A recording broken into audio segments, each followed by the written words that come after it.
The stories you're about to hear are collected from Reddit and other sources. Some are retold with permission, others are adapted for narration. Listener discretion is advised. If you have your own true or paranormal story and would like it featured on Sin, you can send it to the email address in the description. You're welcome to share it in writing or even send a recording of your experience. Story 1. I've spent a lot of time on this corner of the internet reading stories that have made my skin crawl in the dead of night. I never thought I'd have a story of my own to tell, but what happened a few years ago has stayed with me, etched into my memory like a scar. I don't need you to believe me, but I need to tell someone who might understand. A few years back, when I was 16, I worked as a waitress. The restaurant was a small place with 2 locations.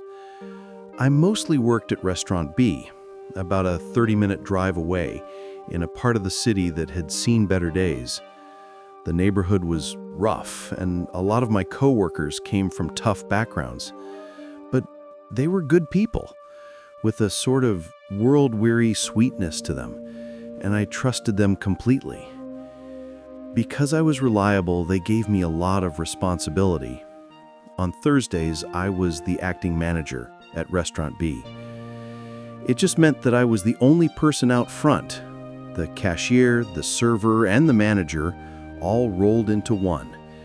The only other person there on those nights was the cook, Dave. Dave was a big guy, quiet, with tattoos that snaked up his arms. He looked intimidating, but he was a gentle giant. He'd been working in kitchens his whole life and had a calm, steady presence that made the chaos of a dinner rush feel manageable. He was the anchor of that place. The layout was simple. Up front, a big glass door for customers. In the back of the kitchen, there was a heavy, solid wood door. No window, no peephole. It was just for us, for taking out the trash or slipping out at the end of a long shift. This particular Thursday was dead. I was back in the kitchen with Dave and another cook who was about to finish his shift. We were just standing around, talking about nothing important. Dave was standing directly in front of the back door. I was about 5 feet away, looking straight at him. He was telling a story, his hands moving as he spoke, a tied-off bag of trash sitting on the floor nearby. "All right, I'd better get this out," he said, his story trailing off. He bent down, grabbed the trash bag, and reached for the doorknob. He never stopped talking, never even turned to look. He just pulled the door open, his body still facing me, his head still turned in my direction. And in that split second, in the space where the door had been, there was a person. It wasn't a blur or a shadow. It was a man, standing right there as if he had been waiting. He wore a plain gray t-shirt, blue jeans, and a simple black hat pulled down low. I saw him. I saw the fabric of his shirt, the faded denim of his pants. It was for less than a second, but it was long enough. My breath caught in my throat. Dave must have seen the color leave me, the pure shock in my eyes, because he stopped talking mid-sentence. He turned around, his broad frame completely blocking my view. He looked, and then he looked again. The alley was empty. The other cook had seen my reaction too. He let out a nervous laugh. "Whoa, you look like you just saw a ghost." He had no idea. That's when the panic hit me. I have a severe anxiety disorder, and this pushed every trigger. My chest tightened, my heart hammered against my ribs like a trapped bird. The kitchen walls seemed to close in. Dave came back inside, his own face pale. He saw the state I was in and grabbed my shoulders gently. Hey, look at me." "What did you see? Tell me what you saw." Through ragged breaths, I told him. A man, a gray shirt, jeans, a black hat. As I spoke, the last bit of color drained from Dave's face. His eyes welled up with tears. He just stared at me for a moment, his expression a mixture of grief and pure, raw terror. Then he fumbled for his phone and ran out the back door. He was gone for nearly half an hour. When he finally came back in, he looked exhausted, his eyes red and puffy. He sat down heavily. About 10 years ago, he began, his voice barely a whisper. I was in a car accident, a really bad one. My best friend, he was with me. He didn't make it. He paused, taking a deep, shuddering breath. The man you described, the gray shirt, the jeans, that's exactly what he was wearing when he died. He told me I wasn't the first person to see him. The ghost of his friend, he explained, always showed up as a warning. It was a harbinger. Whenever something terrible was about to happen to someone in Dave's family, his friend would appear. He told me about a time he had seen him, and a minute later, his phone rang with the news that his father had just had a massive heart attack. When he had run outside with his phone, he was frantically calling his entire family, making sure everyone was okay. They all were. The relief didn't last long. 2 days later, Dave found out his wife had miscarried. The rest of the night passed in a blur. As if the ghost wasn't enough, something else happened. I was up front at the register when a huge black crow appeared outside the glass door. It wasn't perched, it was hovering, beating its wings furiously. It stayed in the exact same spot in midair, its dark eyes fixed on the restaurant. After a few moments, it wheeled away into the twilight. Just as it vanished, a man approached. He was tall and thin, with a face that was just off. He wore a smile that didn't reach his eyes, a wide, unnerving grin. He opened the door, letting a gust of air in, but he didn't come in. He just stood there, holding the door wide open, smiling that awful smile. Then the crow was back. It swooped down and flew straight for the open door. Just as it reached the threshold, another customer who was leaving swatted at it, and the bird flew off. The moment the crow was gone, the smiling man let go of the door. He turned around without a word and walked away into the darkness. I know how it all sounds. Everyone I've told thinks my anxiety got the best of me, but I know what I saw, and I know the look I saw in Dave's eyes. It wasn't imagination, it was real, and it was terrifying.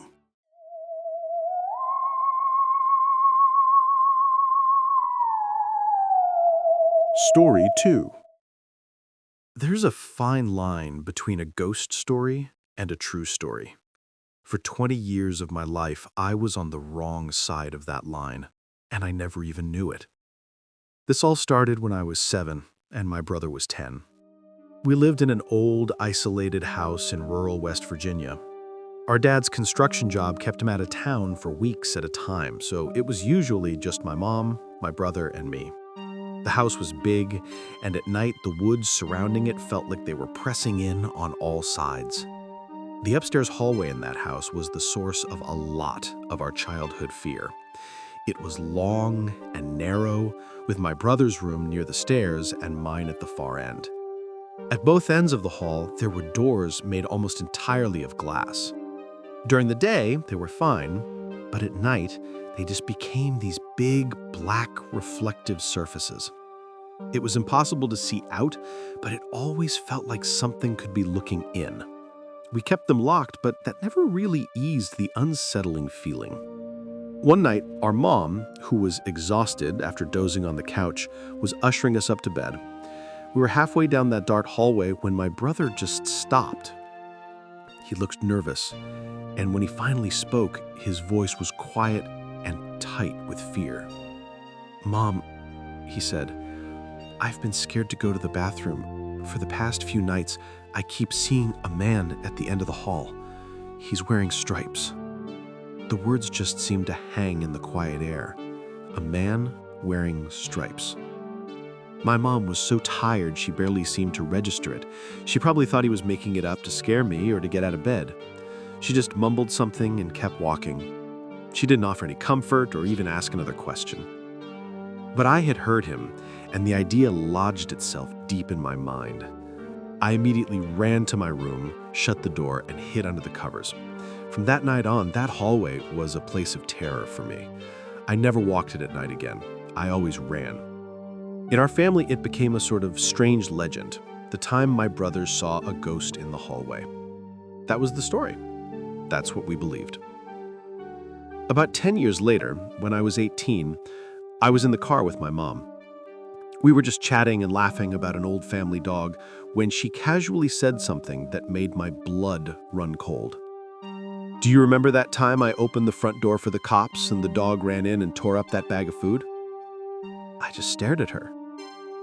"The cops? We never had the cops at our house." Her expression changed, as if she'd let a long-held secret slip. "Oh," she said quietly, "I guess I never told you. I didn't want to scare you when you were little." Then she told me the real story. One night, while Dad was away, she woke up to a scratching sound at her first-floor bedroom window. When she got the courage to look, she saw a man's face in the moonlight staring right into the room.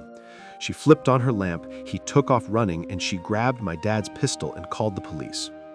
When they arrived, she gave him his description: a tall man with short dark hair, wearing a striped shirt and jeans. The police, she told me, immediately knew who she was talking about. He was an inmate who had escaped from a nearby jail. He was in on a murder charge. Now, hearing those two stories, a ghost in stripes and an intruder in stripes, you'd think the connection would be obvious. But it wasn't.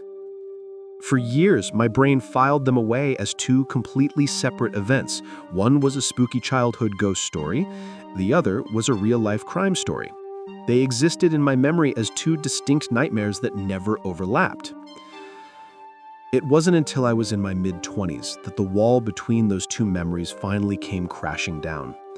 I was just thinking about the old house, and I heard my brother's whisper in my memory, a man wearing stripes at the end of the hallway. Then I heard my mother's voice in the car, a striped shirt and jeans. Suddenly, the geography of the house clicked into place in my mind.